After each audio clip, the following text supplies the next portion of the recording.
మితిమీరిన రసాయన ఎరువులు, పురుగు మందుల వాడకం వల్ల భూమిలో సేంద్రియ కర్బనం తగ్గిపోయి చౌడు శాతం పెరిగిపోతుంది. పంటల సాగుకు పనికి రాకుండా పోతోంది. ఎంత పెట్టుబడి పెట్టినా దిగుబడి రాక రైతులు నష్టపోతున్నారు. ఇలాంటి పరిస్థితుల్లో జీలుగా, జనుము, పిల్లిపెసర లాంటి పచ్చిరొట్ట పైర్లను పెంచి నేలలో కలియదున్నడం ద్వారా భూసారం పెంచుకోవచ్చు. పశువుల ఎరువు లభ్యత తక్కువగా ఉన్న ఈ పరిస్థితుల్లో పచ్చిరొట్ట పైర్ల వల్ల ప్రయోజనాల గురించి ఇప్పుడు తెలుసుకుందాం.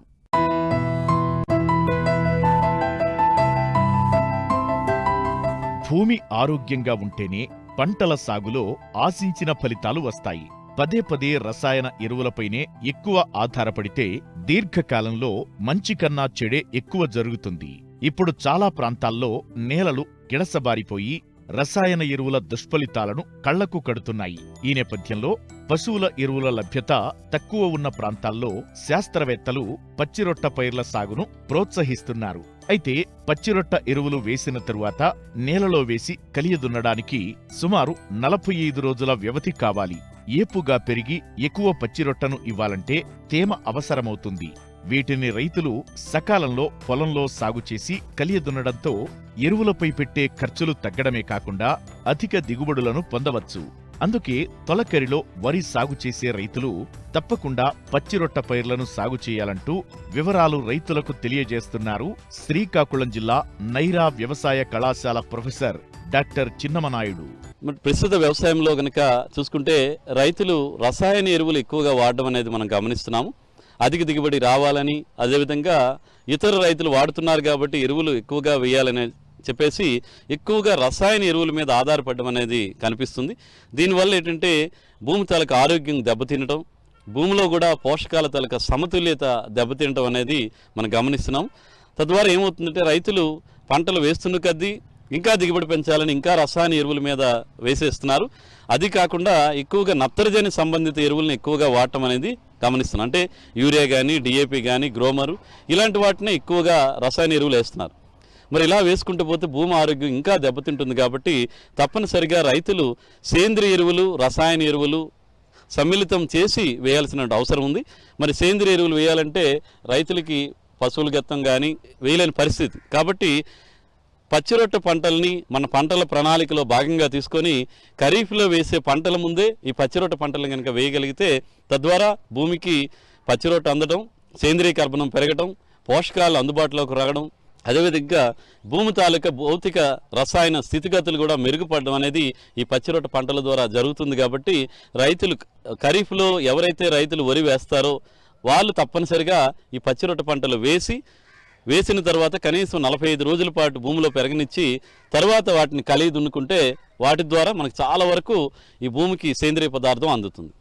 ఈ పచ్చిరొట్ట పంటలు కనుక చూస్తే మనకి జనుము, జీలుగా, అలసందలు, పిల్లి పెసర, మినుము వీటిని కూడా మనం చూసుకుంటే పచ్చిరొట్ట పంటలు అంటాం.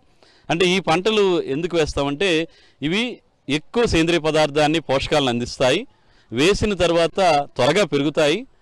తర్వాత ఏంటంటే త్వరగా చివుకిపోతాయి. మనం పొలంలో కలిగి ఉండేటప్పుడు ఈ పచ్చిరొట్ట పంటలు త్వరగా చివుకిపోతాయి.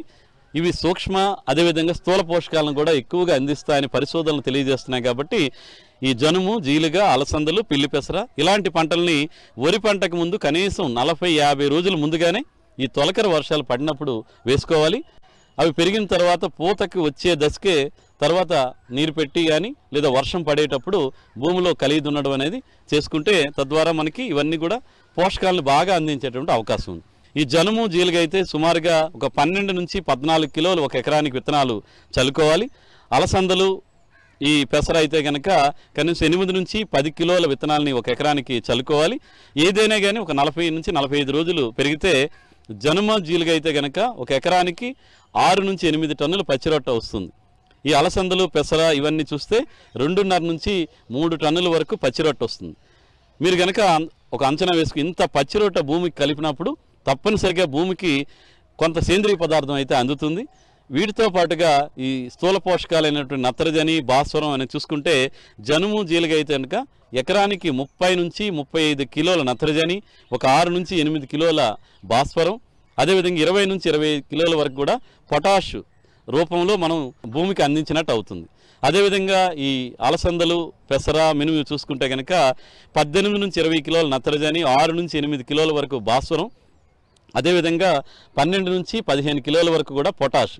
ఈ రకంగా పోషకాలు కూడా సేంద్రీయ పదార్థం పాటు అందుతాయి కాబట్టి భూమి తాలూకా ఆరోగ్యం మెరుగవుతుంది, భూమి తాలూకా భౌతిక స్థితిగతులు అనేవి మెరుగవుతాయి, పోషకాలు కూడా అందుతాయి కాబట్టి భూమికి మనం రసాయన ఎరువులను తగ్గించేటువంటి అవకాశం ఏర్పడుతుంది. వేసినటువంటి పంట కూడా ఆరోగ్యంగా పెరిగి మంచి దిగుబడి రావడానికి ఆస్కారం ఉంటుంది. కాబట్టి మరి రైతు సోదరులు ఈ తొలకర వర్షాలు పడినప్పుడే ఏవైతే మనం చెప్పుకున్నటువంటి ఈ పచ్చిరొట్ట పంటలు ఉంటాయో వాటి తాలూకు విత్తనాలు సేకరించుకొని వాటిని కనుక భూమికి వేసి తద్వారా పచ్చిరొట్ట పంటల ద్వారా భూమికి సేంద్రీయ పదార్థాన్ని అందించి భూమి ఆరోగ్యం కాపాడితే అక్కడి నుంచి వచ్చిన పంటలు కూడా ఆరోగ్యకరంగా ఉంటాయి. అలాంటి ఆరోగ్యకరమైనటువంటి పంటలు కనుక మనుషులు తింటే మనుషుల తాలూకు ఆరోగ్యం కూడా బాగుంటుంది. కాబట్టి రైతులు తప్పనిసరిగా పచ్చిరొట్ట పంటలు వరి పంటకు ముందు వేయాలని చెప్పేసి వాళ్ళకి సూచనలు ఇస్తున్నాను. పచ్చిరొట్ట ఎరువుల వల్ల అనేక లాభాలు ఉన్నాయి. పప్పుజాతి పంటలైన ఈ మొక్కల వేర్లలో రైజోబియం బుడిపెలు ఉంటాయి. ఇవి గాలిలోని నత్రజనిని గ్రహించి ఈ బుడిపెలలో నిక్షిప్తం చేస్తాయి. వీటిని భూమిలో కలియదున్నినప్పుడు భూమి గుల్లగా మారి నేలలోకి నీరు ఇంకే గుణం పెరుగుతుంది. సూక్ష్మజీవులు వృద్ధి చెందుతాయి. పంటల నాణ్యతతో పాటు చీడపీడల నుంచి తట్టుకునే శక్తి పెరుగుతుంది.